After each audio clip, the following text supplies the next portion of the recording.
अली बाबा की रोमांचक कहानी आपने तो सुनी ही होगी, जो अरेबियन नाइट्स से ली गई है। तो आज मैं वही आप सबके बीच पेश करना चाहता हूँ, अली बाबा 40 चोर की कहानी चैप्टर वाइज। तो ये इसका फर्स्ट एपिसोड है, फर्स्ट चैप्टर है। तो मैं आशा करता हूँ कि आपको ये चैप्टर पसंद आएगा। तो हम स्टोरी स्टार्ट करते हैं।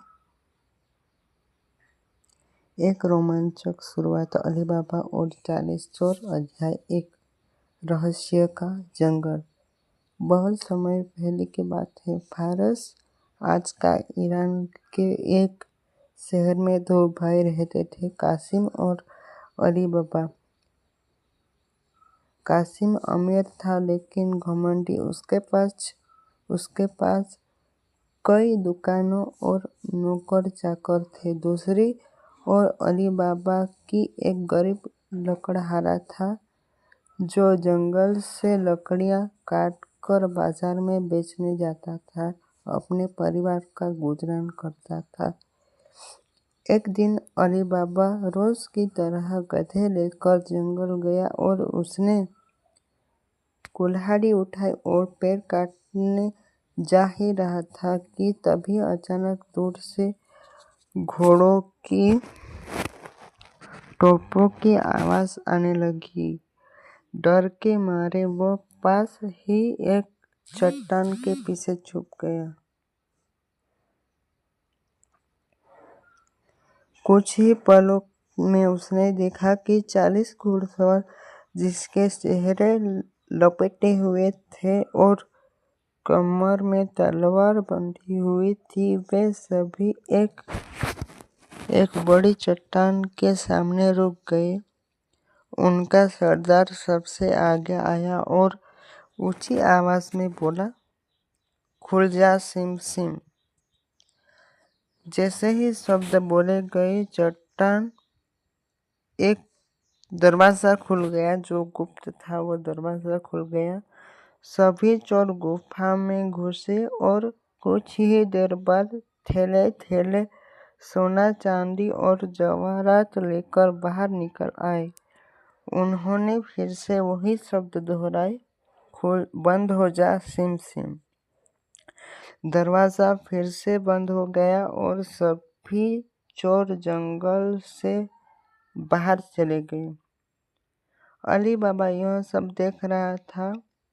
जब वह सुरक्षित हो गया तब चोर चले गए। जब वो सुनिश्चित हो गया, वह उस चट्टान के पास गया और धीरे धीरे से बोला, खुल जा सिम सिम। और वाकई में चट्टान का दरवाजा खुल चुका था। गुफा के अंदर जो उसने देखा, उसकी आंखें चौंधिया गई। सोने के सिक्के, रत्न, रेशमी कपड़े और चांदी की थैलियां, मानो संपत्ति का समंदर वहां लहरा रहा हो, सामने हो। पर वह लालची नहीं था। उसने बस कुछ सोने के सिक्के और अपनी गठरी में डाल दिए, दरवाजा फिर से बंद किया और खुशी खुशी अपने घर लौट गया।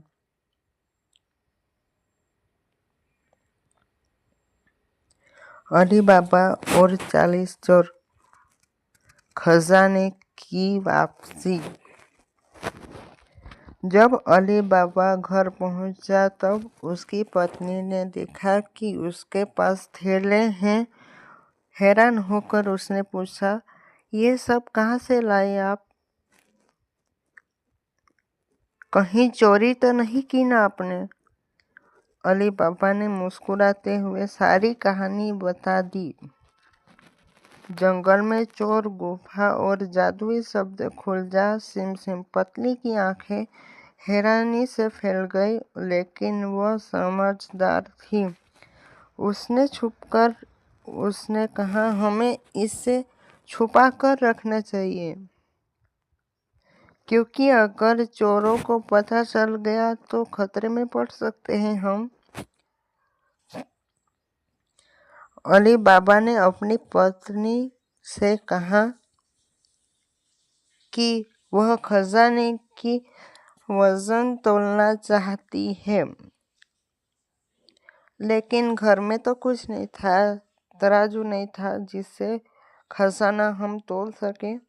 इसलिए वह अपने भाई कासिम के घर पहुंच गए। भाभी, क्या आप थोड़ी देर के लिए तराजू ले जा सकती हूँ आपका? मैं कुछ गेहूं तोलने हैं। कासिम की पत्नी को शक हो गया। जाते समय उसने तराजू के नीचे थोड़ी सी मोम लगा दी ताकि पता चल सके कि अली बाबा के पास क्या तोल रहा है। अली बाबा के पास आखिर है क्या, वो जानना चाहती थी कासिम की वाइफ। तो उसने थोड़ा सा मोम लगा दिया। जब कासिम और उसकी पत्नी ने सिक्का देखा तब चौंक गए। अली बाबा के पास आखिर ये कहाँ से आया? कासिम ने सोचा कि वो तो गरीब लड़का है, गरीब लकड़हारा है, तो उसके पास आखिर ये चीज कहाँ से आई? अब उसका दिल जलने लगा। वह अगले ही दिन अली बाबा के पास गया और बोला, सच सच बताओ, सोने के सिक्के आखिर कहाँ से लेके आए हो? अली बाबा पहले तो चुप रहा, लेकिन फिर भाई के दबाव में आकर उसने सब कुछ बता दिया। गुफा, 40 चोर और जादुई शब्द। कासिम की आंखों में सिर्फ लालच था। क्या कासिम खुद गुफा में जाएगा? क्या वह जादुई शब्द याद रख पाएगा? क्या चोरों को खबर लग जाएगी?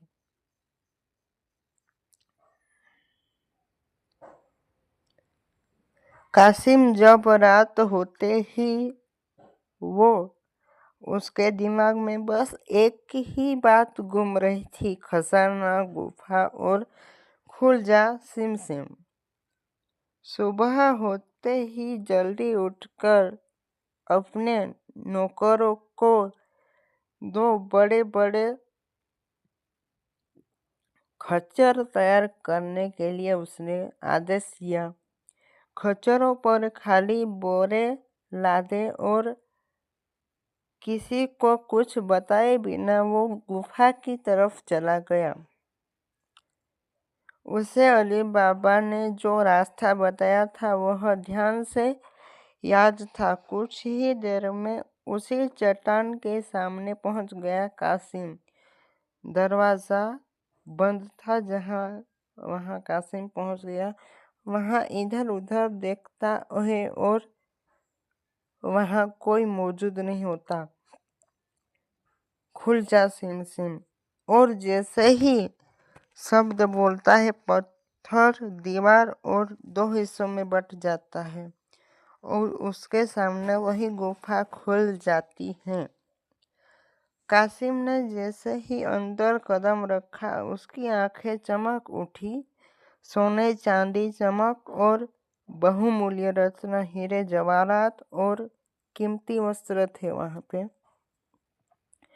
उसने बोरे में भरना शुरू किया, 1 2 3, जितना भी भर सकता था।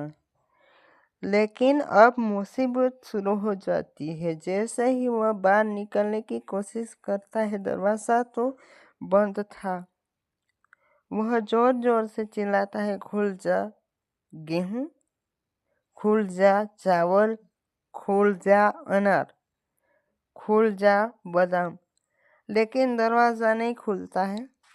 वह सही शब्द भूल चुका था। अब घबरा जाता है, डर के मारे पसीने पसीने हो जाता है। उसे एहसास होता है कि लालच ने उसे फंसा दिया है। इसी बीच गुफा के बाहर कुछ घोड़ों की आवाज आने लगती है। फिर वो 40 चोर ही थे। क्या कासिम बच पाएगा? क्या कासिम की मौजूदगी में चोरों को पता चल जाएगा कि कासिम को गुफा के अंदर घुस चुका है? क्या होगा अगले चैप्टर में, क्या होगा इस कहानी में, वो हम चैप्टर 2 में देखेंगे। तो बाय बाय।